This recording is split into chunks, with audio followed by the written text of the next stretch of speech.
Hello all, my name is Lieutenant Alexander Miller, and for my technology talk, I'm going to be discussing with you skill sustainment and specifically in-route care simulators. Before we get started, I want to give you a brief introduction about myself. I have been a critical care nurse for 10 years, been in the Navy for almost 7, all of that as critical care nurse.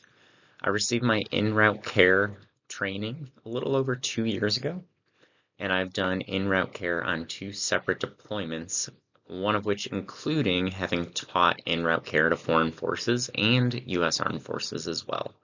So I have a fair amount of experience in both in-route care and critical care environments, and I would really like to impart some wisdom and some ideas to all of you on what we can do to improve all in-route care, but being that I'm in the Navy, specifically some means of improving Navy in-route care. So let's talk about our why. During the global war on terror, the military health system very proudly boasted a 98% survival rate for patients that made it to a Role 3 facility, which is unheard of in prior conflicts. However, over 85% of our combat deaths occurred in that time prior to reaching a Role 3 facility. So there's a very obvious disconnect. Patients show up to a Role 3 facility, they have fantastic outcomes. If they don't end up in this Role 3 facility, they tend to have significantly worse outcomes. This is important as we look to these future conflicts that we're going to be dealing with, because we can see on the horizon this increased need and these increased challenges that we're going to be facing in the in-route care community. It's only going to increase, it's only going to get worse. So we can see here some pretty tangible reasons why in-route care is important, the effects that it has on the battlefield, and how it can truly affect our patient care. Before going on and talking about the technology, I want to get on my soapbox a little bit and talk about, this concept that many of us are probably familiar with called the golden hour. And as we look to future conflicts and we talk about all those great buzzwords, distributed maritime operations and things like that, and we are heading into a conflict in which we perceive ourselves having increased prolonged casualty care times and decreased ability to transport patients, this concept of the golden hour, which we've gotten so used to, is going to go away. However, I want us to focus on what the golden hour means as a concept as opposed to an actual term. And what I mean by that is so many people tend to get bogged down on the concept of the hour, right? We've all heard this 60 minutes to evac. There's no hard and fast evidence about an actual hour, but the concept itself is important of, in order to best provide for our patients, it is important for us to get patient from point of injury or point of stabilization to definitive care as quickly as possible. And the way that we can do this and improve those skills and get that training ingrained in our military health system is through the use of simulation, through the use of training, and frankly, through the use of these simulators. So let's talk a little bit about what in-route care is specifically. I'm sure many of you are aware. In-route care is that continuation of care that happens during evacuation. So again, from point A to point B, throughout that continuum of care during evacuation without clinically compromising the patient's condition. So despite the fact that during transportation, you're oftentimes going to be a little more resource limited than if you're in a brick and mortar facility.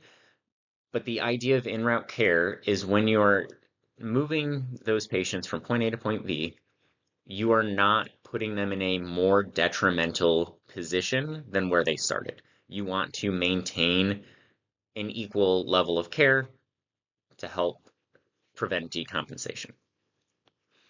Each individual service or branch has their own vehicles and standards for en-route care, or ERC.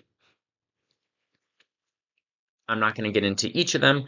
I will say for us in the Navy, we are the only branch that does not have set defined en-route care platforms. So instead, we rely on this concept that we like to call vehicles of opportunity. So there are vehicles or methodologies that the Navy more often employs. However, we do not have a set asset that this is what the Navy uses for en-route care, like the Army, like the Air Force. The most common vehicles, you may have all seen them, utilized by the Navy, and I'll say by other branches as well, but specifically the Navy, are the M997, the Field Litter Ambulance, or FLA. So those are used by the Army, used by the Marine Corps. The H-60 series helicopters, so those are your Black Hawks, your Seahawks are both H-60 series.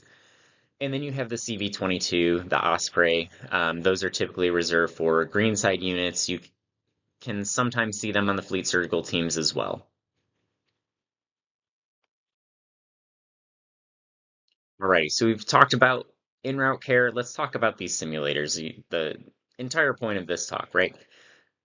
So these en-route care simulators are frankly really, really cool. You can see here on the top, you've got an H-60 simulator. On the bottom, you've got a CV-22 simulator. These simulators are really cool because they are self-contained simulators. They are state-of-the-art. They resemble the fuselage of a 60, of a 22. You can see here a little bit on the side, the interiors are definitely a more stripped down version, but still an anatomically accurate version of these airframes. So when you go into these simulators and you're carrying out simulations, you're carrying out trainings, it truly is an accurate representation of what it is like to be caring for a patient in one of these airframes.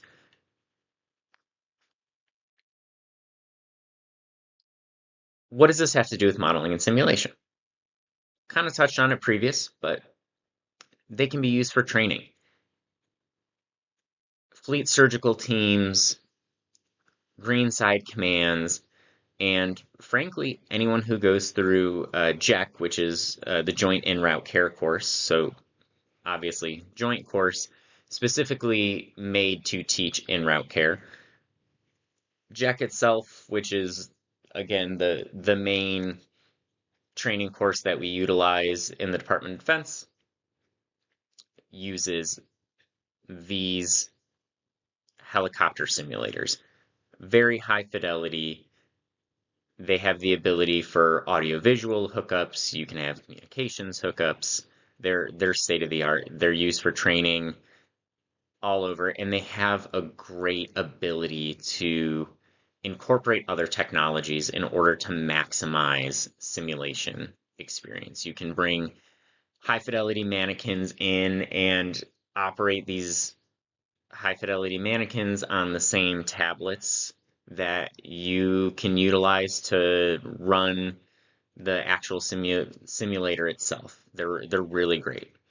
You can use them for review. So one of the things, and I believe I'll discuss a little more in depth later, you can use these simulators not just for base training and getting that knowledge imparted, but you can use it for review. There are things in which, through simulation, you can bring units into these simulators and help maintain those skills, reiterate and familiarize yourself with the airframes, get those reps and sets so that muscle memory is established. Significantly added realism. I'm sure we've all been through some form of training in which you're told Oh, we don't have that, just notionalize, just notionalize, just notionalize. It's really difficult to notionalize an entire airframe. Even if you're intimately familiar with that airframe and you know it like the back of your hand and you've got tens or hundreds or thousands of flight hours, there's still no um, there's still no exchanging for the real thing. Something that's really cool about these, when we talk about added realism, both of these simulators can actually be towed. And so you can get that movement aspect, that actual tactile movement of trying to be in one of these simulators in blackout conditions with communications and trying to start IVs or do needle decompressions, do those actual tactile, hands-on skills while being moved around. You can be taken um, off road and hit bumps and all those experiences and feelings that you may experience in flight. You can actually get these simulators to impart those experiences. And as I said, audiovisual capabilities, you've got the ability to hook up cameras and they're wired for communications through the helmet microphones. They are truly decked out. They have the ability to operate as if you were in the back of one of these airframes. So let's talk about kind of where this technology is today, the usage of them in the Navy and the Department of Defense. So I briefly touched on it. There is a unit based out of California called NIMWIDIC, and NIMWIDIC is the Navy Expeditionary Medicine Warfighter Development Center. It used to be called NEMTI. NIMWIDIC is a certifying body. Our en route care units that are going forward for the Navy will go through NIMWIDIC and they'll go through certification exercises to get certified before they go forward. Make sure that they know what they're talking about, they know how to operate. They utilize these simulators as a way to, again, going back to their uses, making sure that these providers who are going forward are familiar with the airframes, that they're comfortable in the airframes, that they're confident, and that they are competent in these airframes. So they are able to utilize them. However, they're one of the few units that do so because of their role and their requirements. They have limited ability to loan their simulator out. So, and through no fault of their own, they're not able to help kind of that larger mission of Navy medicine and our en route care units because they have their own mission that they need to maintain. I already spoke about it a little bit. Joint en route care course, JEC. JEC itself has 5 simulators that they utilize, and they, again, are that gold standard, and they use those simulators to impart familiarity on students so that way when the time comes for them to actually get in a live airframe, they know where things are, they know how to hook in for their comms, how to hook in for their, we call it a monkey tail. They feel confident and comfortable to take those skills and put them into a live airframe safely and confidently. Additionally, I can speak to one other unit. I know 1st Medical Battalion out of Camp Pendleton has purchased an H60 simulator, and they are in the process of utilizing it with their search and rescue medical technicians or SMTs. And one of the main reasons they really like the H60 simulator is it's got a fries bar attachment and it actually allows their SMTs to not only practice and sustain in the back of the airframe, but the fry bars actually allows them to practice and simulate themselves going down a fast road, which is pivotal to their sustainment. I do want to tell a quick little sea story talking about kind of where we are today. I actually just recently returned from Honduras. My unit sent me down to Honduras for a multitude of reasons. But when I was down in Honduras, one of my main tasks was doing en-route care. And so while down there, I created and hosted classes for local nationals, Honduran military medical personnel, and also members of our U.S. Armed Forces, so the Air Force and the Army. And while down there, we did tons of en-route care, both on the ground and in the air. But ultimately, our training had difficulty because we had lack of flight time. We had to adjust our training. Our helicopter had other missions, and so we didn't get as much flight time as we needed. We had the issue of the helicopter crashing in DC, and then there was a helicopter crash with our aviation unit while while we were down in Honduras. And so all these pieces and parts that get rolled into en-route care, something that's completely unrelated to the care itself, can happen and affect our ability to train and sustain. So you can see where having these simulators can take that unpredictability and frankly a lot of the risk out of the equation and allow for sustained training and sustainment. So again, talking about the future,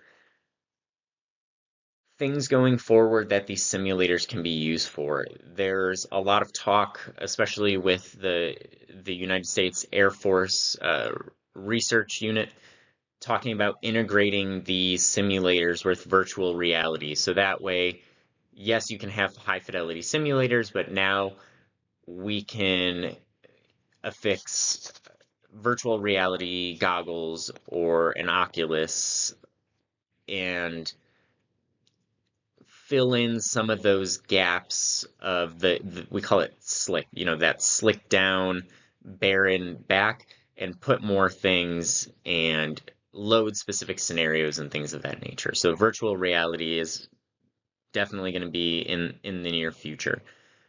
We have more units obtaining trainers. Again, NIMWIDIC, I know 1st Medical Battalion has one as well.